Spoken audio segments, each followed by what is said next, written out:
Lines that we're tracking this hour. Good evening, ladies and gentlemen. You're watching Rush Hour. We are getting you a wrap of the day's top story over the next 30 minutes, and I'm Sumita Kareer. First up, China's deepening economic troubles. Now, the Nifty today showed, in fact, snapped a two-day losing streak to end above the 19,300 mark. The range-bound trade in India is awaiting a major trigger, but currently global markets are fixated on China, which is battling sluggish growth prospects and a property crisis. Chinese developer Evergrande has lost more than 80% of its value, even as China has cut taxes on stock trading to boost investor confidence. But can China evade a hard landing, and what impact does it have on emerging markets like India? To discuss that and more, we're now joined by Nadia Elbilassy, market analyst, Equitti Group. Nadia, always a pleasure to have you on ET Now. Thank you, Sumita. It was a pleasure to be here. Right. So first things first, I want to understand, are the complexities that the Chinese economy facing right now really a time-ticking bomb of sorts, as President Joe Biden stated, falling exports, unemployment, deflation, and a debt supercycle? Explain to our viewers how bad things are in the country and what really comes next then. Right. So China is the second largest crude oil importer. And with the manufacturing sector, the services sector, like incredibly down and scoring really bad numbers, below the 50, which is the set standard for countries that are not going through a recession. So it really highlights that there's a huge problem in China, especially as one of the largest economies in the world. They're not distributing enough, they're not importing enough, there's been a slowdown and it's affecting other economies. It's all a domino effect. And the fact that we're seeing now stocks really surge on news that China will have additional stimulus means that China really has some a great power in moving markets, especially at times like these.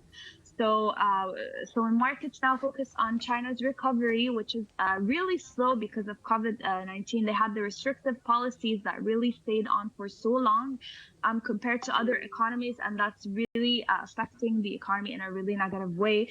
So especially that they don't have tightening measures with their monetary policy. There's it's a different type of monetary policy. So we're seeing ultra easy policy, and we're seeing all these differences of economies from China to the US. And that's why we're having a kind of a big setback right now. Right, Nadia, you mentioned a very, very important point, which is that stocks actually surged. But what's your reading of the recent boost by Beijing around cutting taxes on stock trading to boost investor confidence? Does it really look like, it's going to benefit investors, or it's going to benefit or boost the sentiment in the short term only? I think it's also short term only because overall the general outlook for all the economies is going through a soft landing or going through a recession. The Eurozone's already in a recession. We've seen quite contraction numbers in more than 2 quarters, and they continue to do so. So yes, I think this will be just short term. However, we are seeing some AI stocks that are really taking markets by storm, like Nvidia shares, for example, that have really surged 220% in just this year. So there are specific sectors that are doing relatively well and that are keeping markets somehow intact. But I think the stimulus measures that China is offering right now, it will only basically give positive sentiment in the markets just for a short term, but they need to find an alternative solution than just keep giving stimulus and stimulus measures. We'll come to the alternative solutions. Like you said, this is going to be a short-term move only, but in the longer term, what can the dragon do? What can Beijing do to restore investor confidence and perhaps catapult the economy? But before that, let me come to you on the India question that's on everybody's mind. What bearing does the dragon sneeze really have on India and, of course, the Indian markets?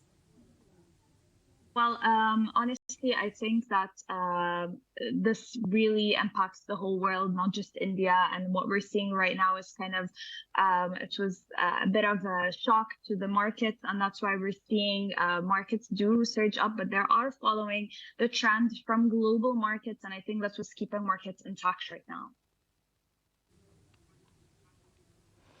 Right, so you're saying that India, of course, is not insulated from the kind of impact that, perhaps a downturn in China could have, especially considering that India imports electronics. But then, Nadia, there's also optimism around the fact that India could benefit from foreign investment that leaves China and comes to India's shores. But I want to ask you, then, considering all the news that's surrounding China, then the 5% GDP number, does it seem within reach? Honestly, we're going to see this as we see more and more economic indicators. It also comes down to the monetary policy that is affecting the economic indicator scope of the economy, which this will then affect the GDP. But as long as we have a slowing services and manufacturing industry in China, this will hurt the GDP numbers. So it might not be as possible as, expected by analysts. Right. So Nadia over there saying that what's going on in China, all the negative data that's coming out will, of course, have a negative bearing on not just India, but of course the rest of the economies, considering that China is, of course, a producer. And in fact, a lot of countries as well import from China as well. On that note, thank you very much, Nadia, once again for joining us this evening on ET Now. And moving on, and let's take a look at how